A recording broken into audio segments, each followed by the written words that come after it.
Ito yung mga dapat gawin kapag sinisipon ang alaga mo. Hi, Doc Ara here. So, paano ba malaman if sinisipon nga sila? Meron tayong spectrum of symptoms. Pwede mag-range to minor symptoms to severe. For minor symptoms, meron silang clear nasal discharge o dito, liquid, madalas magbahing, madalas suminghot. Madalas meron po silang appetite at hyper pa rin. Ang probable cause nito pwede sa allergy, pwede dahil sa dusty cat litter or sa dust na meron sa bahay, grass, pollen, or pag-iba ng temperature.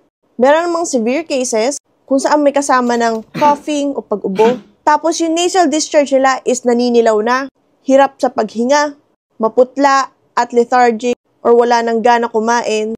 Kapag ganon, madalas ang cause ito viral or bacterial infection. For dogs, common bacterial infection, kennel cough, and common viral cause, distemper. And for cats, madalas pwedeng viral infection ito at ang cause nito is feline herpes virus or feline calicivirus. So ito mga pwede nyo gawin kung mild case ito. First, isolate your cat or dog. Ihiwalay ito sa ibang animals na walang sakit. Painitin nyo ng onte yung pagkain nila.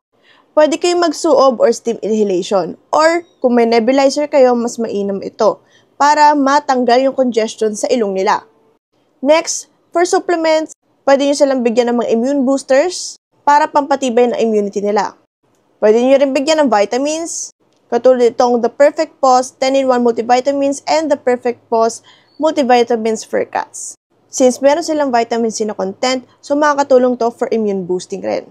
Plus other benefits like gut health, heart health, for urinary health, and also for healthy skin and coat. Syempre, hydration. Give them water, ample amount, with dextrose powder para ma-replenish ang electrolytes rin nila sa katawan. But take note, kapag umabot ng 5 to 7 days at hindi pa na nag-i-improve ang pusa o aso mo, tapos nadagdagan ito ng sintomas, it's better to consult your veterinarian.